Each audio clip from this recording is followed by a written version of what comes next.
What if you had the power to go back in time, but only for 1 hour, and whatever you changed could destroy everything? It started on a cold night in Chicago. Ethan Cole wasn't a hero. He wasn't even someone people noticed. A quiet physicist, working late hours in a forgotten laboratory, chasing a theory most scientists called impossible: time travel. For years, Ethan believed time wasn't a straight line, but a loop, a fragile system that could be bent just slightly without breaking. And on that night, after countless failed attempts, he finally did it. The machine hummed softly. Blue light flickered across the room. His heart pounded as he stared at the digital timer on the screen. Temporal jump, 60 minutes. 1 hour into the past. Nothing more, nothing less. Ethan hesitated. This wasn't just science anymore. It was power. But then his phone buzzed. A news alert. Massive accident on I-90 highway. 12 dead. His eyes froze on the screen. He recognized the time. It hadn't happened yet. Without thinking, Ethan stepped into the machine. A blinding flash. Silence. Then, the hum of traffic. The world snapped back into place. He was standing outside the lab 1 hour earlier. Cars rushed by. People walked normally. The world, unaware of what was coming. Ethan checked his watch. 59 minutes. He ran. The highway wasn't far. As he reached the scene, everything looked normal. Too normal. No chaos, no sirens. Just life. But Ethan knew. Somewhere in the next hour, something would go horribly wrong. He scanned every car, every movement, every detail. Then he saw it. A black SUV. Driving slightly off, swerving. The driver looked distracted, or worse. Ethan's pulse raced. He had to stop it. He ran onto the road, waving his arms. Cars honked. The SUV slowed slightly, then swerved again. Something wasn't right. Ethan moved closer, trying to see inside, and that's when he noticed. The driver wasn't unconscious. He was staring straight ahead, unblinking, almost lifeless. A chill ran down Ethan's spine. This wasn't just an accident. Something else was happening. Suddenly, a loud crash echoed behind him. Another car lost control, smashing into the divider. Panic spread instantly. Ethan turned back, and in that moment, the black SUV sped up, straight into traffic. The explosion of metal and glass was deafening. Cars collided, flames erupted, people screamed. It happened exactly as the news had said. Ethan stood frozen. He'd failed. Even with time travel, he couldn't stop it. The world glitched, reality twisted, and in a flash, he was back in the lab. Ethan fell to his knees, breathing heavily. The machine beeped. Jump complete.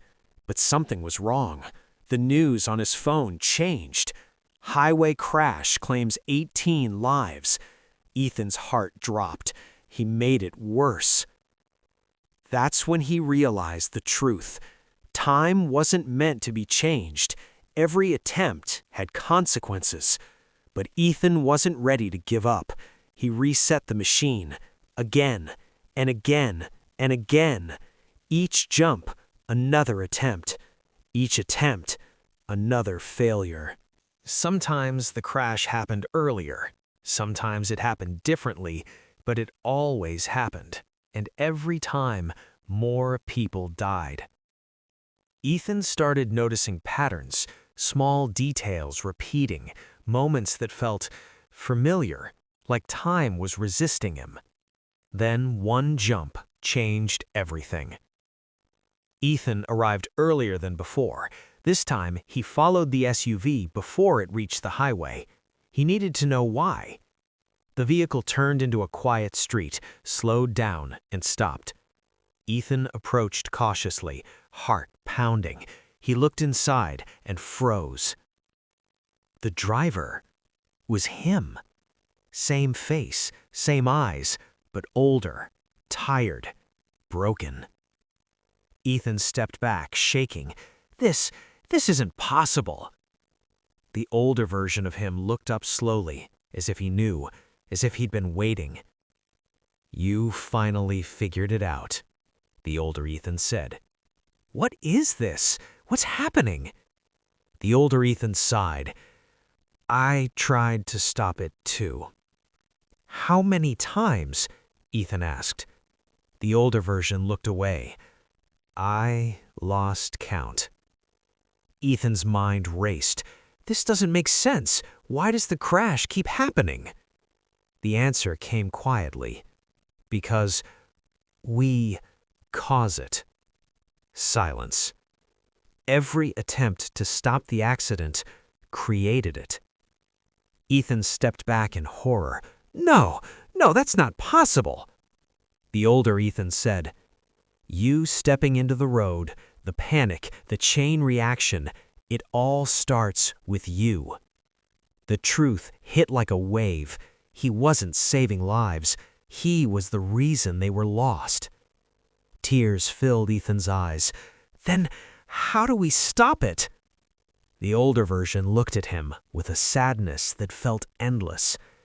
"You don't." Ethan shook his head. "There has to be a way." The older Ethan stepped out of the car, slowly, weakly. "I spent years trying to fix it. Every possibility, every outcome." "And?" Ethan whispered. "There's only one way." Ethan held his breath. The older version looked him straight in the eyes. "You never build the machine." Silence fell, heavy, final. Ethan's world shattered. Everything he worked for, everything he believed, gone. "If you never create it," the older Ethan continued, "you never go back, and the accident happens naturally, with fewer casualties." Ethan clenched his fists. "So people still die?" "Yes, but fewer." Tears rolled down Ethan's face. This wasn't a victory. It was a sacrifice. The older version smiled faintly. "I couldn't do it. Could you?" The timer on Ethan's watch blinked. 0001. Time was running out. Ethan looked at the lab in the distance, at the machine, at everything he ever wanted.